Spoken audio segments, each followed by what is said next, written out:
Good morning friends. आज हम study करने जा रहे हैं आपके लिमिटिंग रिएजेंट। ठीक है, लिमिटिंग रिएजेंट स्टडी करने से पहले थोड़ा एक एग्जांपल स्टडी कर लेते हैं जो कि जनरल बिहेवियर में आपके आता है। जैसा कि एक एग्जांपल है आपके कि आपकी मॉम बाजार गई, ठीक है, और आपके घर पे यानी कि गेस्ट आने वाले हैं, ठीक है, और गेस्ट जब आएंगे बच्चों तो आपको उनके लिए कम से कम चाय पानी के बारे में तो पूछना पड़ेगा बच्चों, ठीक है। तो मम्मी आपको चाय बनाने की रेसिपी सिखा के गई, ठीक है, और रेसिपी में बच्चों आपकी मम्मी ने क्या आपको बताया कि जैसे मान लो आपको 1 कप चाय बनानी है, ठीक है, तो उसके लिए आपको जनरली चाय बनाने के लिए क्या चाहिए, एक तो मिल्क और आपके शुगर, ठीक है, कम से कम इतना तो चाहिए ना आपकी, ठीक है। आपको मिल्क बोला मम्मी ने कि 1 कप ऑफ मिल्क, ठीक है, मिल्क कितना आपको चाय में डालना है, 1 कप, ठीक है, और उसके अंदर आपको वहां पर ऐड करनी है 25 ग्राम शुगर, तो आपकी 1 कप टी बन जाएगी, ठीक है ना। क्या बन जाएगी आपकी 1 कप टी बनके तैयार हो जाएगी। तो बच्चों ये तो हुई आपकी रेसिपी जो कि मम्मी ने आपको बताई, ठीक है। 1 कप टी बनाने के लिए ये रेसिपी आपकी मम्मी ने बताई, ठीक है, सिंपल सी बात। लेकिन जब मम्मी आपके चलेगी मार्केट, ठीक है, आप गेस्ट आपके घर पे आए, ठीक है, लेकिन जब आपने चाय बनाने के लिए जब आप रसोई में गए तो वहां पर आपने क्या देखा कि आपके जो कंटेनर्स में वो शुगर थी, उसमें 50 ग्राम शुगर थी, ठीक है ना, और दूध सिर्फ आपके पास 1 कप था, ठीक है ना। दूध आपके पास क्या था, जब आपने दूध देखा तो 1 कप मिल्क की था ओनली आपके और 50 ग्राम शुगर थी बच्चों, ठीक है। तो अब आप देखिए इसमें रेसिपी क्या बोलती है आपकी कि अगर आपको 1 कप टी बनाना है तो 25 शुगर और 1 कप मिल्क लेना है, ठीक है। लेकिन आपके पास अवेलेबल कितना है, जब आपने रसोई में देखा, किचन में देखा तो अवेलेबल क्या है, 1 कप मिल्क है, यानी कि 1 कप मिल्क है और 50 ग्राम शुगर है।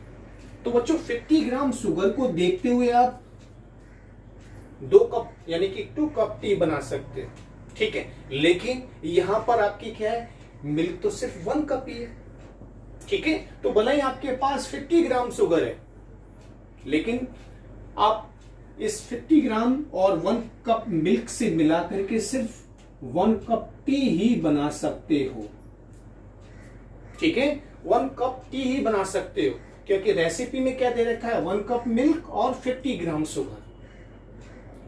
2 कप बनाने के लिए आपके पास मिल्क कम है, 2 कप मिल्क नहीं है, ठीक है ना।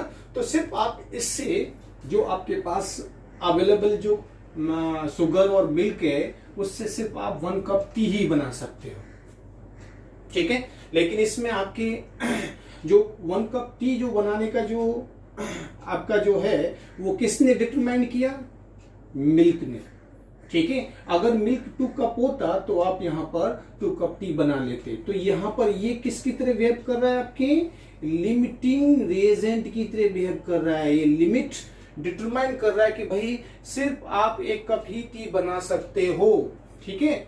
और ये जो 50 ग्राम शुगर है वो आपकी, अब देखिए आपने 25 ग्राम यूज कर ली तो इसको हम क्या बोलेंगे, एक्सेस रिएजेंट, ठीक है।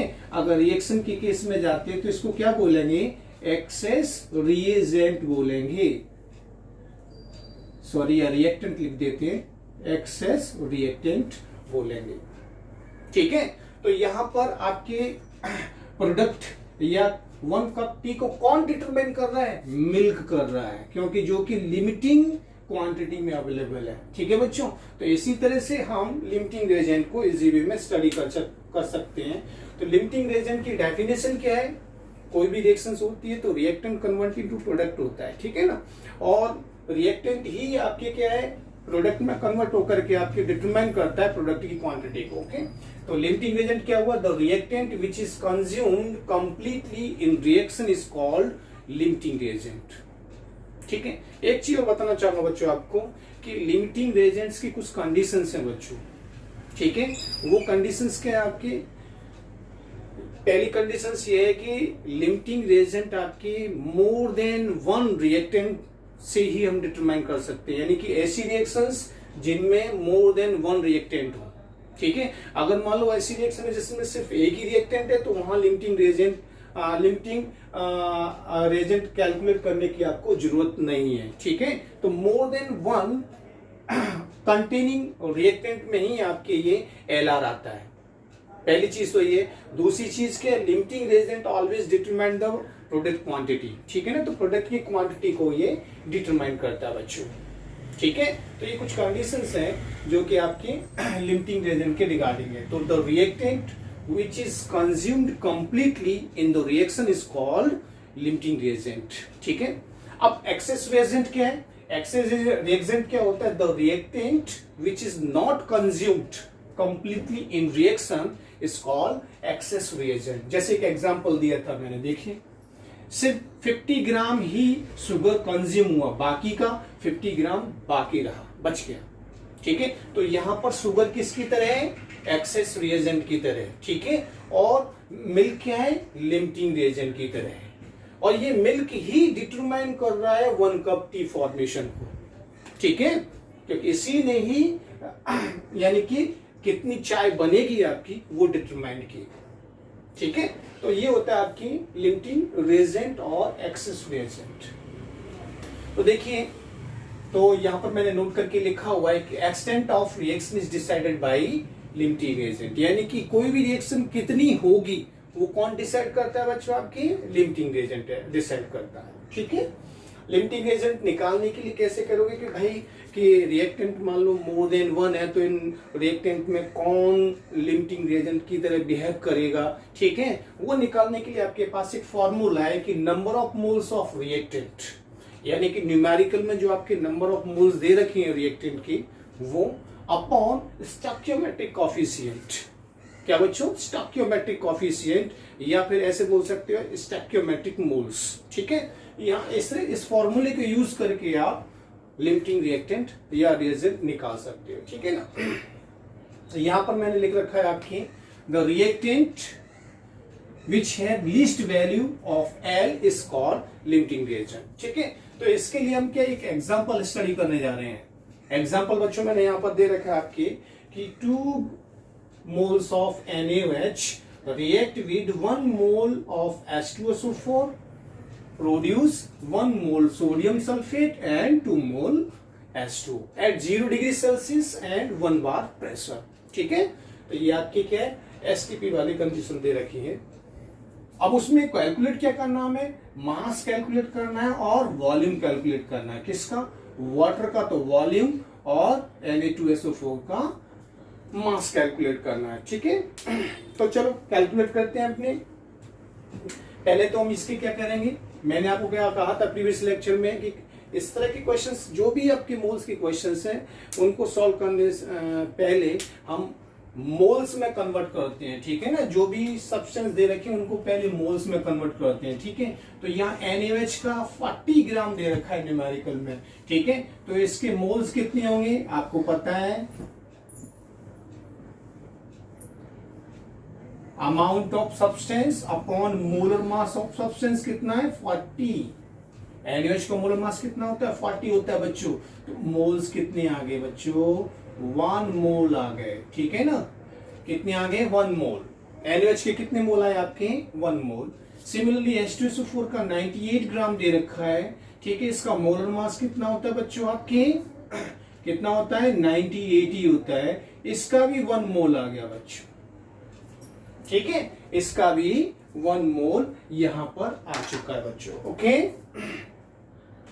अब क्या हमें देखना है? स्टोइकियोमेट्रिक कोएफिशिएंट, क्योंकि हमें पहले निकालना है लिमिटिंग रिएजेंट। बच्चों अगर मान लो किसी भी न्यूमेरिकल में अगर एक से ज्यादा रिएक्टेंट दे रखे हैं, ठीक है ना, किसी भी रिएक्शंस में अगर एक से ज्यादा रिएक्टेंट दे रखे हैं तो हमें उसका एलआर निकालना ही पड़ेगा। एलआर निकाल करके उस क्वेश्चन को आगे करेंगे बच्चों। ठीक है ना, तो 1 मोल आपकी NaOH का आ गया, तो ये गिवन मोल आ गया आपकी अपॉन। ठीक है ना, एल आप निकाल लेते हैं बच्चों यहाँ पर। तो एल क्या आपकी, देखिए पहले एल निकालते हैं। एल क्या आपकी गिवन मोल कितनी है? 1 और स्टोइकियोमेट्रिक कोफिशिएंट कितना है 2, ठीक है। तो इसका L कितना आ गया बच्चों, आपके कितना है इसका L 0.5 आ गया इसका L, ठीक है। और H2SO4 का L निकालते हैं बच्चों, तो इसका कितना आता है देखिए, गिवन मोल 1 है, स्टोइकियोमेट्रिक कोफिशिएंट भी 1 है, इसका 1 आ गया, ठीक है बच्चों। तो L की वैल्यू आपकी यहाँ पर आ चुकी है, दोनों ही रिएक्टेंट के लिए L की वैल्यू यहाँ पर बच्चों आ गई है, ठीक है। 0.5 है, एक की 1 है, ओके। तो मैंने अभी स्टेटमेंट क्या दिया था कि the reactant which have least value of L is called LR, ठीक है, उसको हम LR बोलते हैं। तो देखिए यहाँ पर लीस्ट वैल्यू किसकी है, इस वाले की है, यही लिस्ट वैल्यू है कि नहीं बच्चों 0.5। तो यहाँ पर sodium hydroxide as a limiting reagent की तरह बिहेव करेगा, ठीक है बच्चों। तो यही डिटरमाइन करेगा कि भाई जो आपके प्रोडक्ट बने हैं वो कितनी कितनी क्वांटिटी में बनेंगे, ठीक है।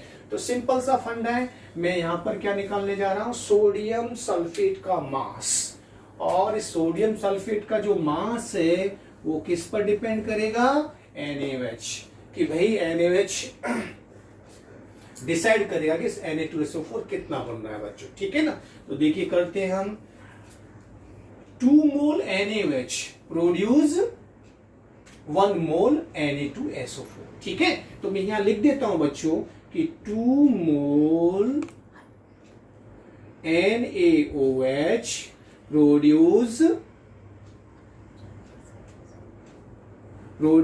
how many moles of Na2SO4, 1 mole Na2SO4, ठीक है। स्टेटमेंट हो गया आपके बच्चों, ठीक है।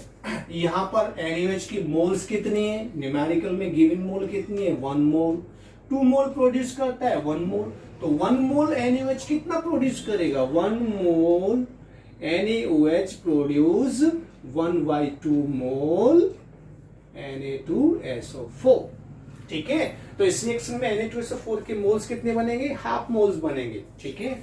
आपको मास कैलकुलेट करना है, तो मास के लिए क्या करोगे, मास ऑफ NaOH इक्वल क्या हो जाएगा, मोल मल्टीप्लाई मोलर मास। मोल मास कितना होता है Na2SO4 का, निकाल लीजिए बच्चों। देखिए 23 46 यहाँ कर लेते हैं, 46 प्लस 32 इसका है और 64 ऑक्सीजन का होगा, ठीक है। तो यहाँ मोल मास कैलकुलेट करते हैं, ये हो गया आपके 6 4 10 2 12 4 3 7 8 और 6, ठीक है। तो 142 हो गया बच्चों, ये 142 कितना आ गया भैया, इसका मास ऑफ NaOH कितना आ जाएगा 71 ग्राम, ठीक है। कितना आ गया 71 ग्राम, ठीक है। तो इससे से आपकी होगा, एक बार चेक कर लेते हैं, 23 ओके 46 32 ओके, ठीक है। तो इससे से आपके 71 ग्राम यहाँ पर मास ऑफ NaOH आ जाएगा बच्चों। तो इससे से हमने कैलकुलेट किया बच्चों। अब आ रही है किसकी, वाटर की, ठीक है। तो वाटर का भी हम इस तरह से करेंगे। आपको पता है कि सोडियम हाइड्रोक्साइड यहाँ पर लिमिटिंग रिएजेंट है, ठीक है, लिमिटिंग रिएजेंट है, तो यही प्रोडक्ट की क्वांटिटी को डिसाइड करता है। तो इसी से कंपैरिजन करेंगे, इसको तो भूल जाएंगे H2SO4 को, ओके। तो स्टेटमेंट क्या हुआ बच्चों हमारा कि 2 मोल NaOH प्रोड्यूस 2 मोल H2O, ठीक है। तो 1 मोल NaOH produce how many mole of water, तो 1 मोल वाटर, ठीक है बच्चों। तो 1 मोल वाटर ये आपके बनेगा यहाँ पर, ठीक है। तो मोल्स आ चुके हैं H2O की, H2O कितने मोल्स निकाले आपने, 1 मोल्स आ रहे हैं इस न्यूमेरिकल में। हमें निकालना है वॉल्यूम, तो वॉल्यूम का क्या होगा देखिए बच्चों, आपको वॉल्यूम कैलकुलेट करना है, वॉल्यूम ऑफ H2O। तो क्या करोगे, मोल्स मल्टीप्लाई 22.4 लीटर, तो कितना आ गया इसका 22.4 लीटर वॉल्यूम इसका बच्चों आ जाएगा, ठीक है, तो इससे से आंसर आपके कैलकुलेट हो सकते हैं लिमिटिंग रेजेंट निकाल करके। ठीक है, तो एक क्वेश्चन ये हुआ। नेक्स्ट क्वेश्चन है बच्चों आपकी कि एक आपकी स्टेटमेंट दिया है कि 1 mole H2 gas react with 0.5 mole of Cl2 gas, then find number of moles of HCl form. ठीक है, तो पहले हमें रिएक्शंस लिखनी पड़ेगी इसके लिए। तो सॉल्यूशन क्या बच्चों यहां पर देखिए, H2 react with Cl2 and form 2HCl। ये रिएक्शन बनती है बच्चों आपकी। ठीक है, तो ये तो हुई आपकी बैलेंस रिएक्शन है, स्टोइकियोमेट्रिक रिएक्शन होगी आपकी। ठीक है, कि 1 mole H2 react with 1 mole Cl2 and produce 2 mole HCl। लेकिन आपके यहाँ पर आपकी जो स्टेटमेंट दे रखा है, जो न्यूमेरिकल दे रखा है, उसमें H2 के मोल्स कितने हैं, गिवन मोल कितनी है बच्चों आपके, 1 मोल गिवन है। ठीक है ना, H2 के। Cl2 के कितने हैं, 0.5 मोल। ठीक है, और HCl के मोल्स हमें फाइंड करने हैं। HCl के मोल्स कितने बनेंगे, ठीक है, वो हमें फाइंड करने हैं। यहाँ पर यहाँ मोल्स हमें क्या करना है, HCl का फाइंड करना है। ठीक है, तो मैंने आपको कहा था कि इस टाइप की जो जिस ऐसी रिएक्शन जिनमें यानी कि मोर देन 1 रिएक्टेंट अवेलेबल है, तो वहां पर LR लिमिटिंग रिएजेंट निकालना बहुत जरूरी है। ठीक है, तो पहले हम चेक करके देखते हैं यहाँ पर कोई लिमिटिंग रिएजेंट तो नहीं है, लिमिटिंग रिएक्टेंट तो नहीं है। ठीक है, तो मैंने क्या बोला था, given mole upon stoichiometric coefficient. तो दे बच्चों L निकालते हैं यहाँ पर। तो देखिए गिवन मोल कितने हैं H2 के, 1, और स्टोइकियोमेट्रिक कोएफिशिएंट भी कितना है, देखो यहाँ 1 ही होगा ना। ठीक है, 1। तो इसकी वैल्यूज कितनी आई बच्चों, यहाँ पर कितनी है, यहाँ पर L की वैल्यू 1 आएगी। ओके, 1 आएगी। Cl2 के लिए कैलकुलेट करते हैं। Cl2 के आपके क्या है, गिवन मोल कितने हैं बच्चों, 0.5। ठीक है, और स्टोइकियोमेट्रिक कोएफिशिएंट कितना है, 1। तो इसके लिए L की वैल्यू कितनी आई, 0.5। ठीक है, तो इन दोनों रिएक्टेंट में L की वैल्यू सबसे लिस्ट किसके लिए, क्लोरीन की। ये देखो 0.5 और यहाँ 1 है, तो लिस्ट वैल्यू कौन सी है, 0.5। तो यहाँ chlorine work as a limiting reactant. ठीक है ना, तो यहाँ पर लिमिटिंग रिएक्टेंट की तरह क्लोरीन वर्क करेगा। और आपको पता है कि लिमिटिंग रिएक्टेंट ही प्रोडक्ट की क्वांटिटी को डिसाइड करता है। ठीक है ना, जैसा कि आपने एग्जांपल स्टडी किया था ना कप का। ठीक है, मिल्क ओनली 1 कप था, इसीलिए चाय आपके सिर्फ 1 कप ही बने, वहां पर लिमिटिंग रिएक्टेंट था वो वहां पर। ठीक है ना, तो इसी तरह से क्लोरीन यहाँ पर लिमिटिंग रिएक्टेंट है, वही डिसाइड करेगा HCl की क्वांटिटी को। ओके, ठीक है, तो हम कंपैरिजन करते हैं बच्चों। यहाँ पर आपको पता है कि 1 मोल Cl2 फॉर्म्ड 2 मोल HCl। 1 मोल Cl2 फॉर्म्ड,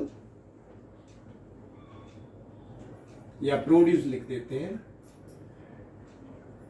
प्रोड्यूस्ड 2 मोल HCl। ठीक है बच्चों, लेकिन आपके ये तो मैंने स्टोइकियोमेट्रिक के अकॉर्डिंग बोला कि 1 मोल Cl2 प्रोड्यूस 2 मोल HCl, लेकिन हमारे न्यूमेरिकल में गिवन मोल कितने हैं क्लोरीन के, 0.5 मोल गिवन है। ठीक है बच्चों, कितने मोल गिवन है, 0.5। यहाँ इस चीज को भूल जाना है, इस L को भूल जाना है। ये L तो सिर्फ यही बताने के लिए कि भाई कौन कितना, कौन लिमिटिंग रिएक्टेंट है कौन नहीं है। ठीक है ना, ओके, हमें काम तो इससे पढ़ना है गिवन मोल से आपकी। ठीक है, तो यहाँ पर 0.5 मोल Cl2 के इसमें गिवन है, तो 1 मोल Cl2 प्रोड्यूस 2 मोल HCl। तो देन 0.5 मोल Cl2 कितने HCl प्रोड्यूस करेगा, ठीक है ना, कितने मोल करेगा, तो 0.5 मोल Cl2 produce how many moles of HCl। ठीक है, 1/2 मल्टीप्लाई 0.5। ठीक है बच्चों, ठीक है, तो यहां पर आपके आ जाएगा कितना आएगा बच्चों, 0.25 मोल HCl आपके प्रोड्यूस होगा। ठीक है, तो इस टाइप के क्वेश्चंस हम यहाँ पर कर सकते हैं।